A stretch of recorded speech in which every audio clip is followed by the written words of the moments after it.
Hi, everyone, and welcome to the Career Rewrite Workshop. My name is Becca Carnahan, and I will be your career coach, guide, and cheerleader throughout this process of finding passions you didn't know were there and connecting them to a fulfilling career path. For those of you who don't know me, I have been around the career development block for a little while now, about 13 years, both at Harvard Business School and in my own private coaching practice, Becca Carnahan Career Coaching and Communications. In my practice, I specialize in helping mid-career professionals find more joy and fulfillment in their work and lives by landing or creating their dream jobs. Most of my clients are moms and women, which isn't something that happened by accident. I'm a mom of two, and having my children was a huge turning point in life for me. I realized that while I enjoyed my work and I wanted to be a working mom, I wanted to be a working mom who did something that she loved. I wanted time away from my kids to really count, not just for the money, but also for my own happiness. And I wanted them to see that work could be a meaningful part of who you are. That's what led me to starting my Working Mom blog with Love Becca in 2017. It's what led me to making some changes in my day job in 2018. It's what led me to turning that blog into a business in 2019, taking that business full-time in 2020, and publishing my book When Mommy Grows Up in 2021. But that's enough about my path. We are here to talk about you. So here's what we're going to do over the next half an hour together to kickstart your career rewrite. So first, you may have a general idea about why you need career clarity. But we're going to break this down so that you know exactly why this step is so foundational before you do anything else related to your career or job search. Then we'll go over the career sweet spot model and why this is the foundation to your career rewrite. Then we'll zero in on one particular element of the career sweet spot model, which is your passions.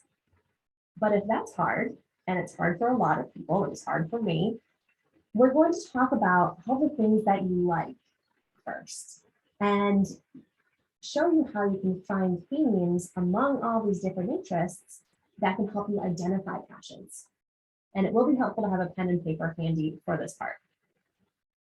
Then we'll wrap up with how we can keep working through these steps towards career clarity and your dream job.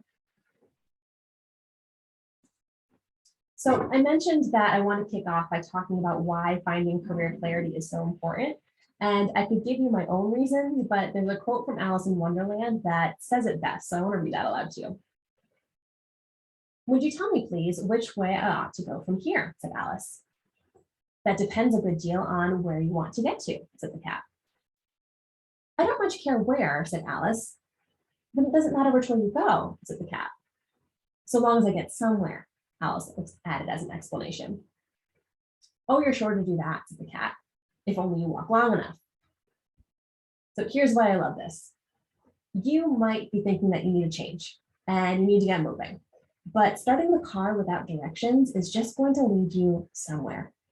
You don't want to go just somewhere. You want to go where you actually want to be. You already are somewhere, right? And maybe in many ways that somewhere is great. You have people that you love, you have food on the table, and maybe even an objectively great career from the outside looking in. We're not worried about the outside looking in, though. We're thinking about you and where you actually want to be, how you can feel fulfilled in your work and feel happy in your work. These are really important. And then, and only then, will we get the directions on how you can get there. If this is sounding like you and you're here because you're not totally happy and not totally fulfilled, you are not alone. And let me repeat that, you are not alone at all. There could be any number of reasons you're feeling lost. And I share this with you so that you feel empowered to make a change alongside other people who are feeling just like you. So for some people, this is the age 30 transition, which is a real psychology thing that happens between the ages of around 28 and 40, where our brains start reevaluating our choices, we start thinking about our role in the world, and our priority shift. This is closely related to the mid-career crisis, And let's say you made a choice at age 18 on what you wanted to study. And then you started your career around age 22. And now you're thinking, do I actually want to be doing this for another 30 years? And then layoffs. Again, you're not alone if you're falling into this bucket here. You might be resetting because of circumstances outside of your control. And looking at this as an opportunity is a great way to reframe, an opportunity to figure out what you really want and need. And then maybe you're returning to the paid workforce. You are a parent who took some time outside of the paid workforce to care for young children, or you took some time out of the paid workforce to care for elderly relatives. And now you're looking to re-enter and you don't know what it is you want to do or that you could do. So we'll help you out there. And then there's this big group of people who are simply not engaged at work. Every couple of years, there's a Gallup poll that comes out saying around 70% of people on average are not engaged at work. And that's really sad. We're at work so much of our lives. Let's make it something that we actually want to use our big, beautiful brains for, right? So how are we going to get there?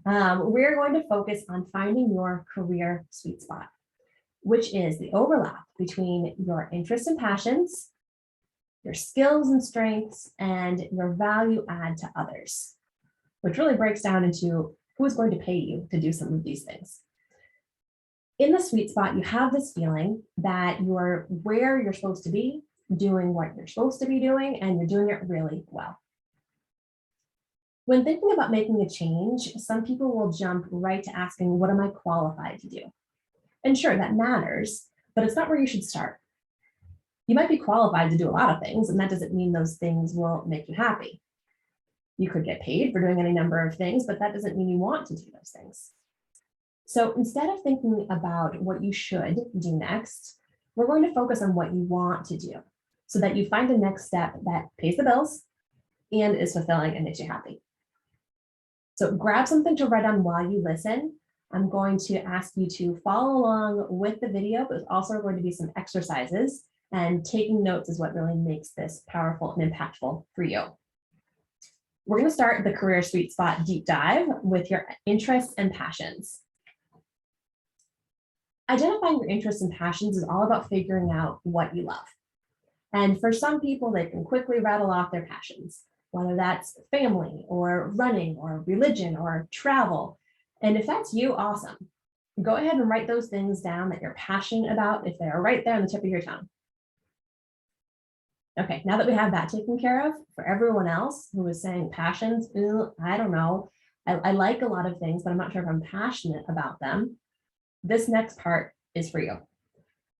Not everyone has a thing that they are passionate about, and there's nothing wrong with that. I repeat, there's absolutely 100% nothing wrong with not having a passion about a specific thing. Instead, you might have a lot of interests or a handful of interests, and within those interests, there are connecting threads. The thing that you're passionate about may not be a thing at all, but rather it's a feeling, an emotion, a way of doing things, and that's super powerful to tap into. So here's what we're going to do. We're going to take your pen and paper and write down all the things that you like. And I'm talking all of them. I'm giving you a list of categories to help you kind of spur some ideas about things that you like, but I really want you to focus on not worrying about who's going to look at this list or if your list looks silly. When I started this exercise for myself, things that I wrote down were, I like cozy socks. I like Twitter. I like memes. I like reading mystery fiction. I like mint chocolate chip ice cream. Anything that you like can fall onto this list without boundaries. So here are just some ideas. What are some entertainment that you like? So whether that's books or shows or movies, what are you attracted to? Don't worry about the why yet. We're going to go there. But just write down all the things that you like. How about hobbies? Maybe you're a crafter. Maybe you like to play basketball. Maybe you like to take photos. What are your hobbies, the things that you enjoy? And then how about at work? You're here because you probably don't love your job 100%. However, there might be a particular project that you enjoy, people that you enjoy working with. There could be an hour of the week that you're like, you know what, I'm totally in the zone during this 1 hour. Write it down. What is it? What are some activities that you like to do with your kids? Not because they're having fun, but because you're having fun. And it is a distinction. When do you feel like you're really enjoying those activities? Maybe you're not an imaginary play person, but you love doing puzzles, as an example. What are some causes that you support? Things that are meaningful to you. If you had a whole weekend to yourself, how would you fill that time? You didn't have to do anything. What would you want to do? And if that's too big, too pie in the sky, how about just an hour? You know, an hour to yourself. You didn't have to do anything, but you could do anything. What would you do? So write down all those different interests, write them along, put them on your list, and reminder, don't worry about this looking silly. This should be a comprehensive list. And what I would encourage you to do here is to actually press pause on the video or come back and spend some more time on it later, but setting a timer for yourself of at least about 5 minutes to write down all of your interests can be really powerful, because once you feel like you've hit the bottom of the well, these are all the things I like. It's probably not true. There's probably more things, and I find this all the time with my one-to-one career coaching clients. So I encourage you to set that timer for yourself to really push it. And now here's the big question of what do these interests have in common? So you have your big long list. It's full of wonderful things that you enjoy. Now we're going to do some little introspection here and figure out why you like these things. Why do you like the certain shows that you like? Why do you like the hobbies? Why do you like that certain activity that you're doing with your kids? And there is where we can tie together some themes that can lead to passion areas. So your passion area, again, may not be that you love water polo, but it could be something like helping people. So if anything comes to mind for you right away, go ahead and write that down. You might just spend a little bit of time with this, either pausing the video now or coming back to really ask yourself the question why, and then tie those themes together. But if you're feeling stuck, I want to give you an example. So let's say that 3 of your interests were Instagram, museums, and coloring with your kids. Your theme here might be that you love creative expression and are really drawn to artistic vibes. That's what you get out of scrolling through beautiful pictures on Instagram. That's what you get out of going to wonderful art museums. And that's what you get out of coloring with your kids. You love that artistic expression. But person B might have the exact same interests in Instagram, museums, coloring with their kids, and have a different passion area. So their passion area could be connecting with people. They love to feel connected.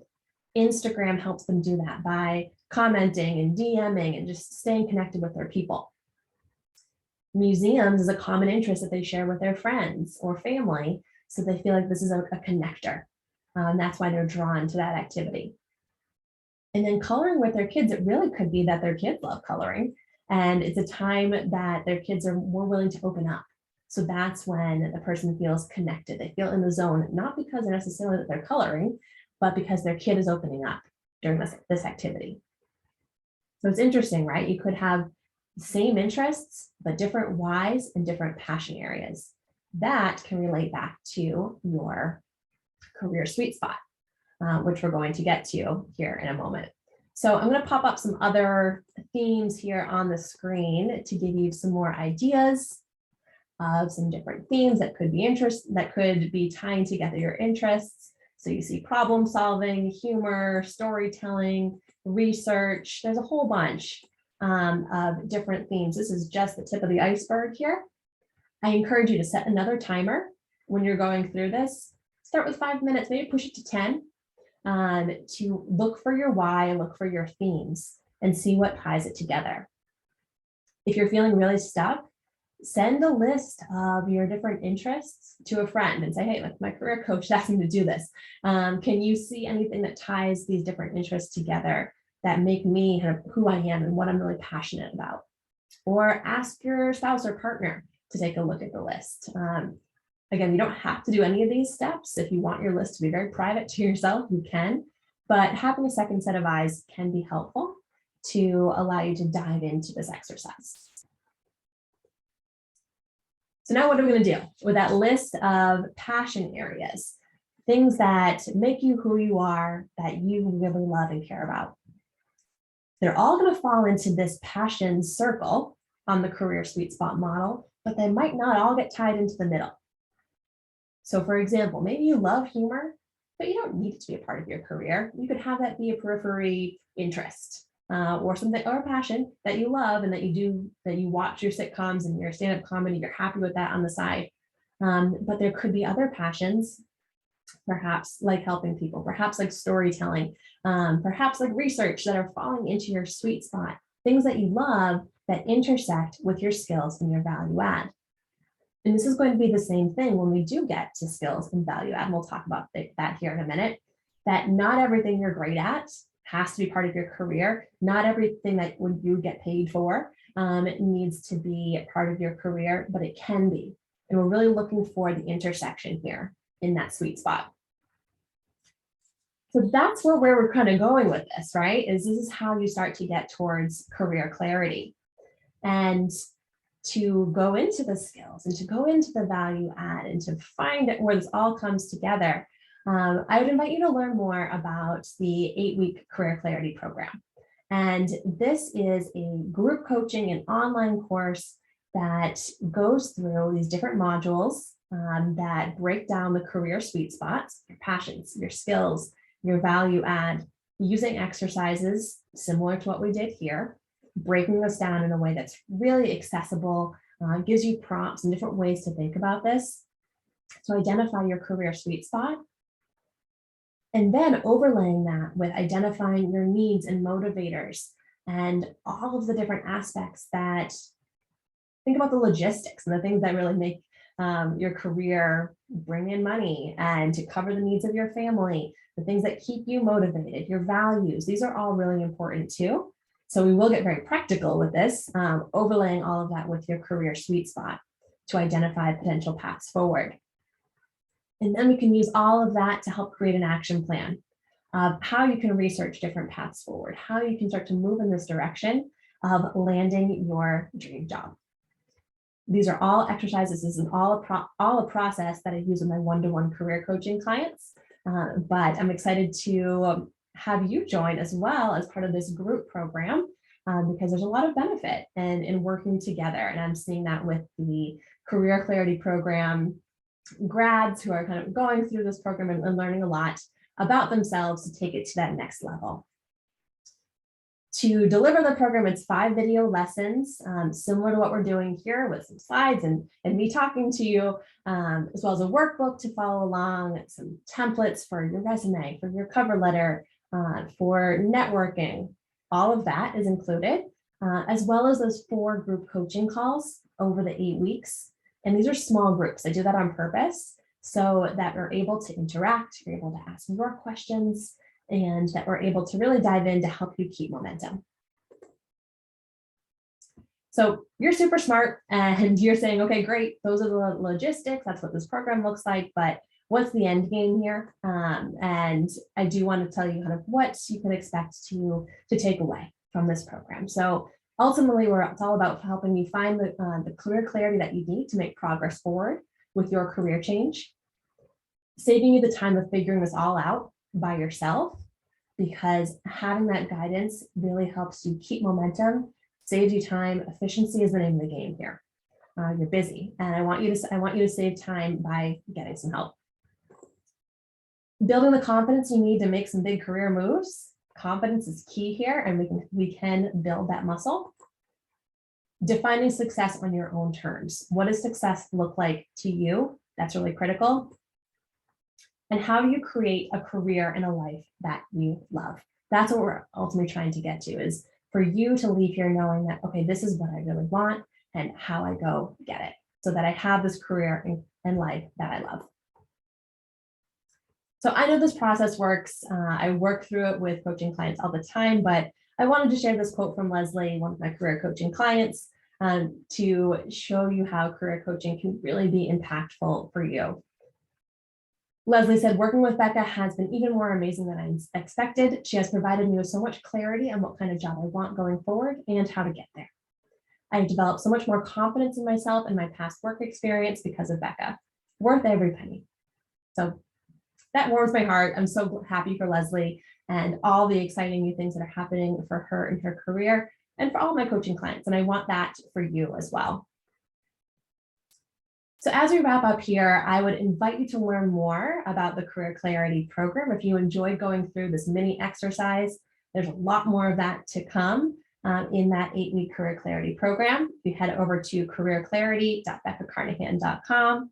You can learn more about the program, learn more about the timing. We do offer this 3 times a year, as well as the investment. So you can find all that information over on careerclarity.beccacarnahan.com. And you can even grab some time on my calendar to figure out if this is the right program for you. As we close, I do just want to say one more thing, that you can make a change. I know what it's like to feel stuck. I know what it's like to feel like you've made all your choices and here we are and I just got to deal with it. But it's not true. I genuinely believe that you can make a change. I've seen people do it. I've seen people make big changes. And I want that for you. I want you to find the career clarity that you need to build a career and the life that you love. Thank you so much for being here. And I look forward to continuing this conversation and helping you along in your journey.